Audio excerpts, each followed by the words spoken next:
மாய plastic by. குட்டீஸ், நாம இன்னைக்கு ஒரு மேஜிக் செய்ய போறோம். தண்ணீர் நிரம்பலம் பிளாஸ்டிக் பைய கிழிச்சாலும் தண்ணி சொட்டாம இருக்கிற மாதிரி மேஜிக் செய்யலாமா? இந்த சோதனையில் நீங்க ஒரு பிளாஸ்டிக் பைய தண்ணீரால நிரப்பி அதன் வழியா ஒரு கூர்மையான பென்சிலை குத்தணும். ஆச்சரியம் என்னன்னா, ஒரு துளி தண்ணீர் கூட சிந்தல.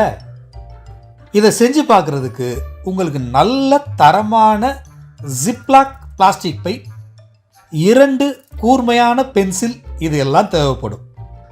பிளாஸ்டிக் பையை திறந்து விளிம்பு வர தண்ணீரால் நிரப்பலாம். பிறகு பையோட வாயை ஜிப்லாக் வச்சு மூடிடலாம். இப்போ நம்ம சோதனையை செஞ்சு பார்க்க போறோம்.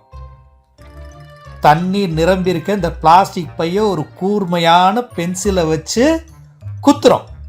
ஆச்சரியம் என்னன்னா, ஒரு சொட்டு தண்ணீர் கூட வெளியில வரல. ஏன்? பிளாஸ்டிக்ல இருக்கிற கிழிசல் சுருங்கி அதோட பிளவையும் அடைச்சு தண்ணீர் வெளியேறாம தடுத்துருச்சு. பிறகு 2வது மற்றும் 3வது பென்சிலை வச்சு குத்துங்க. 1/2 டஜன் பென்சில்களை வச்சு குத்துன பிறகும் ஒரு சொட்டு கூட தண்ணீர் வரல. இந்த சோதனை உங்க நண்பர்களை ரொம்பவே ஆச்சரியப்பட வைக்கும்.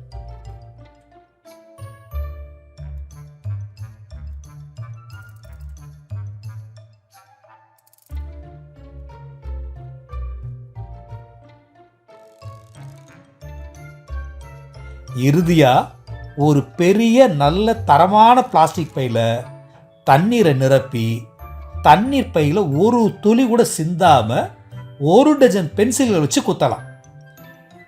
இது ஒரு அற்புதமான சோதனை தானே? நீங்களும் செஞ்சு பாருங்க குட்டீஸ். இத்தகைய பயிற்சியை மேற்கொள்றது மூலமா எளிய பொருட்களை வச்சு நம்மோட படைப்பாற்றல் திறனை நாமே வளர்த்துக்க முடியும்.